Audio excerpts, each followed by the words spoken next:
Chapter 2. Magic of the Magi. It is within probability that Zoroaster is a symbolical name, like that of Thoth or Hermes.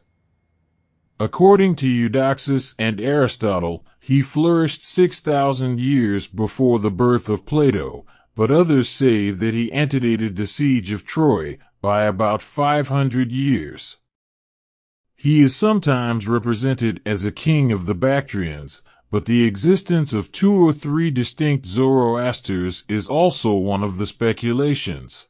Eudoxus and Aristotle alone would seem to have realized that his personality was magical, and this is why they have placed the Kabbalistic epoch of an entire world between the birth of his doctrine and the theurgic reign of Platonic philosophy. As a fact, there are 2 Zoroasters, that is to say, 2 expounders of mysteries, one being the son of Ormuzd and the founder of an enlightened instruction, the other being the son of Ahriman and the author of a profanatory unveiling of truth. Zoroaster is the incarnate word of the Chaldeans, the Medes, and the Persians. His legend reads like a prophecy concerning that of Christ, and hence it must be assumed that he had also his Antichrist, in accordance with the magical law of universal equilibrium. To the false Zoroaster must be referred the cultus of material fire and that impious doctrine of divine dualism which produced at a later period the monstrous gnosis of Manes and the false principles of spurious Masonry.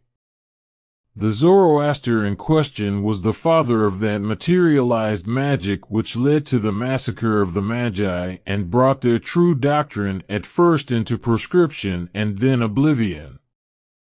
Ever inspired by the spirit of truth, the Church was compelled to condemn, under the names of magic, Manichaeism, Illuminism, and Masonry, all that was in kinship, remote or proximate, with the primitive profanation of the mysteries.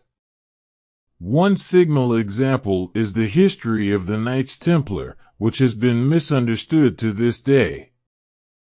The doctrines of the true Zoroaster are identical with those of pure Kabbalism, and his conceptions of divinity differ in no wise from those of the Fathers of the Church. It is the names only that vary. For example, the triad of Zoroaster is the trinity of Christian teaching, and when he postulates that triad as subsisting without diminution or division in each of its units, he is expressing in another manner that which is understood by our theologians as the circumcision of the divine persons.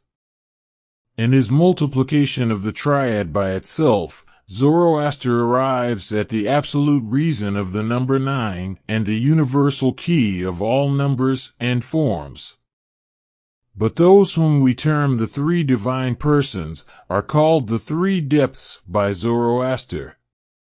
The first, or that of the Father, is the source of faith, the second, being that of the Word, is the well of truth, while the third, or creative action, is the font of love. To check what is here advanced, the reader may consult the commentary of Psellus on the doctrine of the ancient Assyrians. It may be found in the work of Franciscus Patricius on philosophical magic, p. 24 of the Hamburg edition, which appeared in 1593. Zoroaster established the celestial hierarchy and all the harmonies of nature on a scale of 9 degrees. He explains by means of the triad whatsoever emanates from the idea, and by the tetrad all that belongs to form, thus arriving at the number 7 as the type of creation. Here ends the first initiation and the scholastic hypotheses begin. Numbers are personified and ideas pass into emblems, which at a later period become idols. The Synoques, the Teletarchy, and the Fathers, ministers of the triple Hecate, the 3 Amalictes, and the threefold visage of Hypozokos, all these intervene, the angels follow in their order, the demons, and lastly human souls. The stars are images and reflections of intellectual splendors. The material sun is an emblem of the sun of truth, which itself is a shadow of that first source whence all glory springs. This is why the disciples of Zoroaster saluted the rising day and so passed as sun worshippers among barbarians. Such were the doctrines of the Magi, but they were the possessors in addition of secrets which gave them mastery over the occult powers of nature. The sum of these secrets might be termed transcendental pyrotechny, for it was intimately related to the deep knowledge of fire and its ruling. It is certain that the Magi were not only familiar with electricity, but were able to generate and direct it in ways that are now unknown. Numa, who studied their rites and was initiated into their mysteries, possessed, according to Lucius Pisan, the art of producing and controlling the lightning. This sacerdotal secret, which the Roman initiator would have reserved to the kings of Rome, was lost by Tullus Hostilius, who mismanaged the electrical discharge and was destroyed. Pliny relates these facts on the authority of an ancient Etruscan tradition and mentions that Numa directed his battery with success against a monster named Volta, which was ravaging the district about Rome.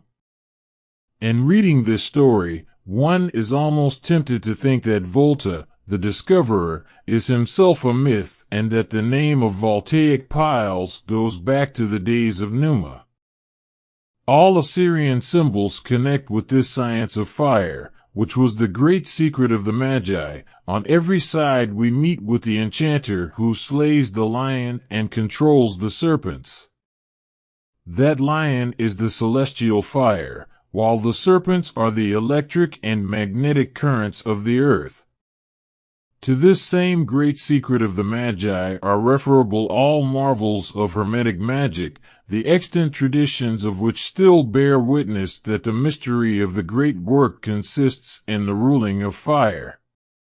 The learned Patricius published in his philosophical magic the oracles of Zoroaster, collected from the works of Platonic writers, from Proclus on Theurgy, from the commentaries on the Parmenides, commentaries of Hermias on the Phaedrus, and from the notes of Olympiodorus on the Philahos and Phaedon. These oracles are firstly a clear and precise formulation of the doctrine here stated, and secondly the prescriptions of magical ritual expressed in such terms as follow. Demons and sacrifices. We are taught by induction from nature that there are incorporeal demons, and that the germs of evil which exist in matter turn to the common good and utility. But these are mysteries which must be buried in the recesses of thought, forever agitated and ever leaping in the atmosphere. The fire can assume a configuration like that of bodies. Let us go further and affirm the existence of a fire which abounds in images and reflections. Term it, if you will, a superabundant light which radiates, which speaks, which goes back into itself.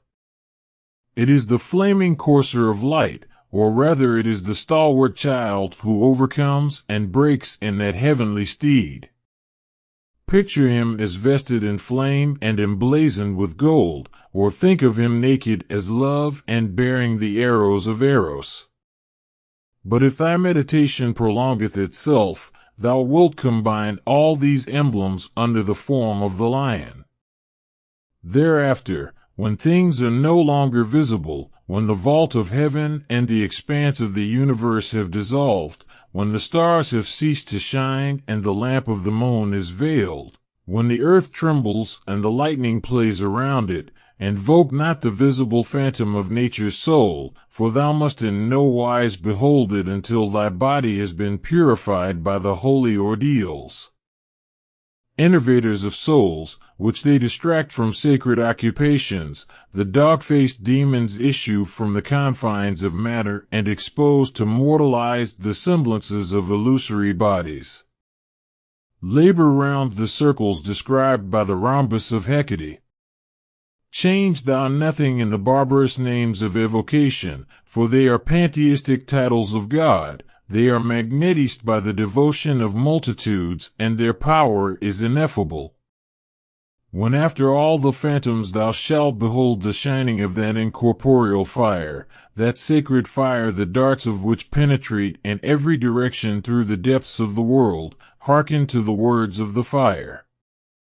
These astonishing sentences, which are taken from the Latin of Patricius, embody the secrets of magnetism and of things far deeper, which it has not entered into the heart of people like Dupotet and Mesmer to conceive.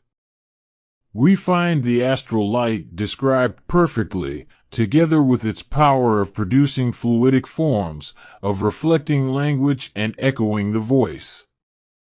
The will of the adept signified by the stalwart child mounted on a white horse, a symbol met within an ancient tarot card preserved in the Bibliothèque Nationale. The dangers of hallucination arising from misdirected magical works, the raison d'être of enchantments accomplished by the use of barbarous names and words, the magnetic instrument termed rhombos, which is comparable to a child's humming top, the term of magical practice, which is the stilling of imagination and of the senses into a state of complete somnambulism and perfect lucidity. It follows from this revelation of the ancient world that clairvoyant ecstasis is a voluntary and immediate application of the soul to the universal fire, or rather to that light, abounding in images, which radiates, which speaks and circulates about all objects and every sphere of the universe. This application is operated by the persistence of will liberated from the senses and fortified by a succession of tests. Herein consisted the beginning of magical initiation. Having attained the power of direct reading in the light, the adept became a seer or prophet. Then, having established communication between this light and his own will, he learned to direct the former, even as the head of an arrow is set in a certain direction. He communicated at his pleasure either strife or peace to the souls of others. He established intercourse at a distance with those fellow adepts who were his peers, and, in fine, he availed himself of that force which is represented by the celestial lion. Herein lies the meaning of those great Assyrian figures which hold vanquished lions in their arms. The astral light is otherwise represented by gigantic sphinxes, having the bodies of lions and the heads of magi. Considered as an instrument made subject to magical power, the astral light is that golden sword of Mitra used in his immolation of the sacred bull. And it is the arrow of Phoebus which pierced the serpent Python. Let us now reconstruct in thought the great metropolitan cities of Assyria, Babylon, and Nineveh. Let us restore to their proper place the granite colossi. Let us formulate the massive temples, held up by elephants and sphinxes. Let us raise once more those obelisks from which dragons look down with shining eyes and wings outspread. Temples and palaces tower above these wondrous piles. Forever concealed, but manifested also forever by the fact of their miracles, the priesthood and the royalty, like visible divinities of earth, abide therein.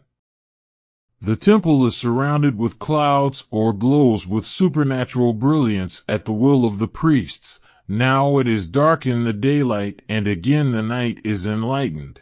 The lamps of the temple spring of themselves into flame, the gods are radiant, the thunders roll, and woe to that impious person who may have invoked on his own head the malediction of initiates. The temples protect the palaces, and the king's retainers do battle for the religion of the Magi. The monarch himself is sacred, he is a god on earth, the people lie prone as he passes, and the maniac who would attempt to cross the threshold of his palace falls dead immediately, by the intervention of an invisible hand, and without stroke of mace or sword. He is slain as if by the bolt, blasted by fire from heaven. What religion and what power! How mighty are the shadows of Nimrod, of Belus, of Semiramis!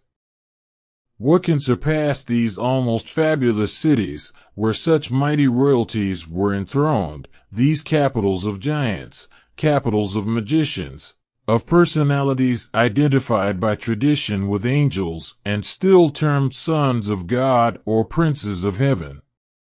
What mysteries have been put to sleep in these sepulchres of past nations, and are we better than children when we exalt our enlightenment and our progress without recalling these startling memorials? In his work on magic, M. du Potet affirms, with a certain timidity, that it is possible to overwhelm a living being by a current of magnetic fluid. Magical power extends beyond this limit, but it is not confined within the measures of the putative magnetic fluid. The astral light as a whole, that element of electricity and of lightning, can be placed at the disposition of Herpan will. What must be done, however, to acquire this formidable power? Zoroaster has just told us, we must know those mysterious laws of equilibrium which subjugate the very powers of evil to the empire of good. We must have purified our bodies by sacred trials, must have conquered the phantoms of hallucination and taken hold bodily of the light, imitating Jacob in his struggle with the angel.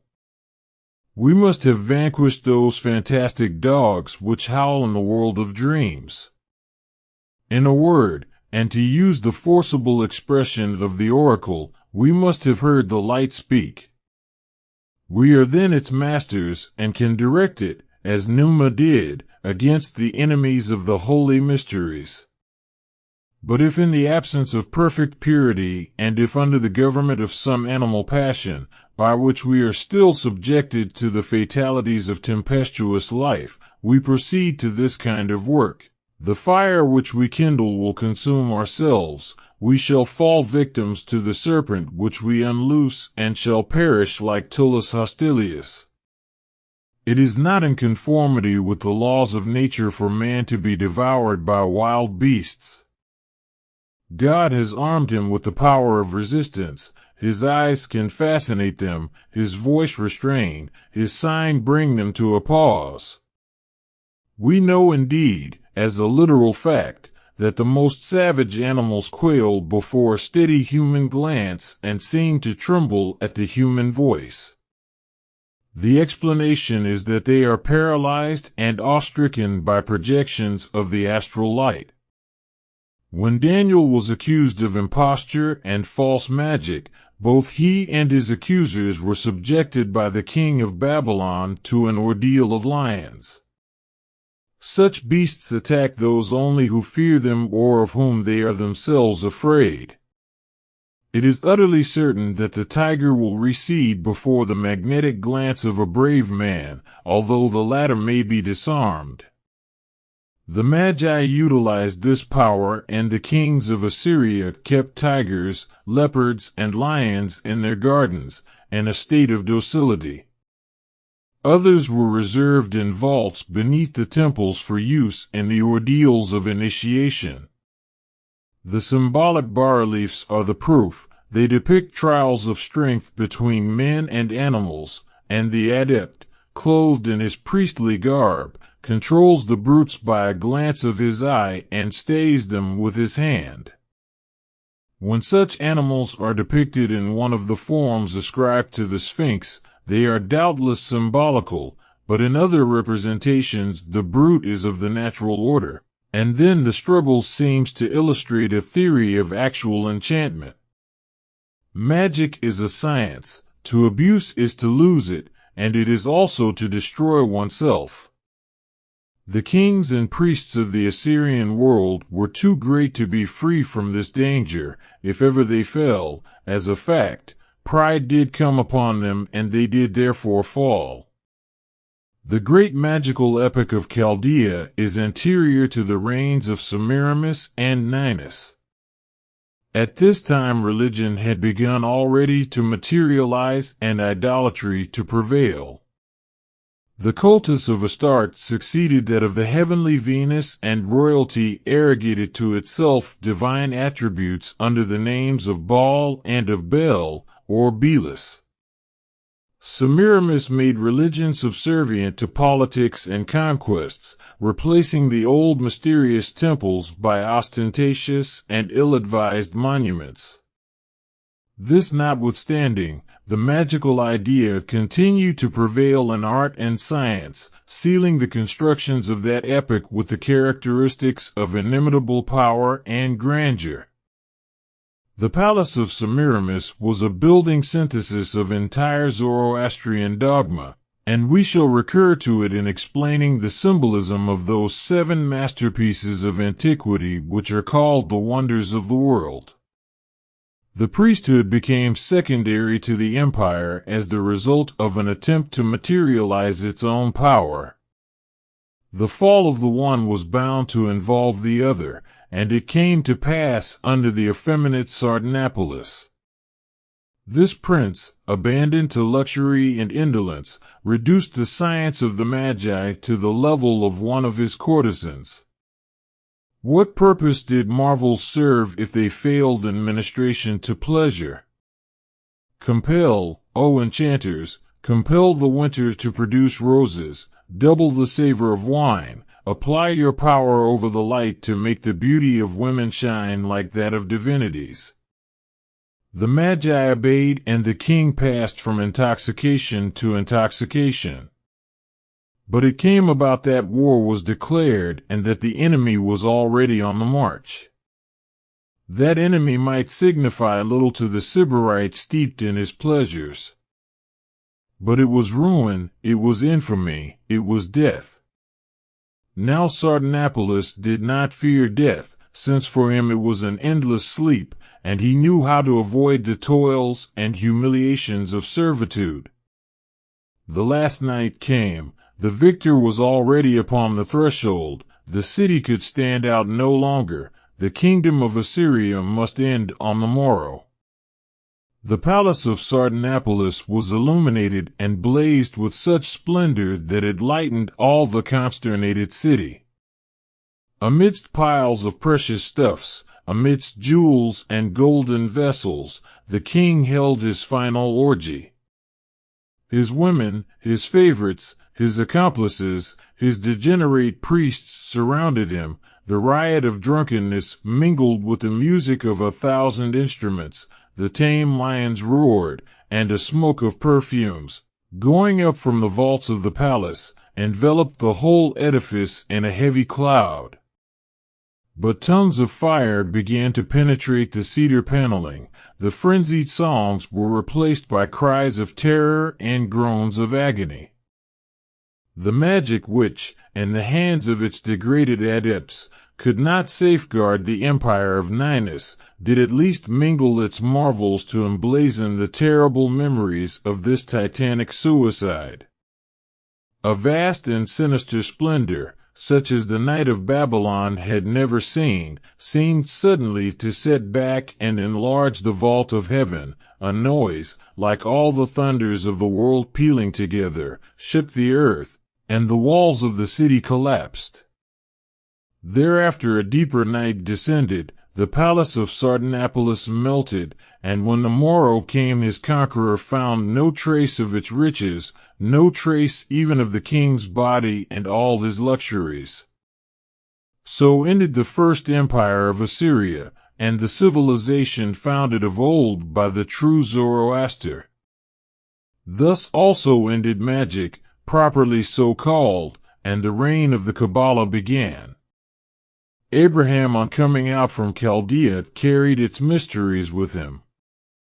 The people of God increased in silence, and we shall meet before long with Daniel confounding the miserable enchanters of Nebuchadnezzar and Belshazzar.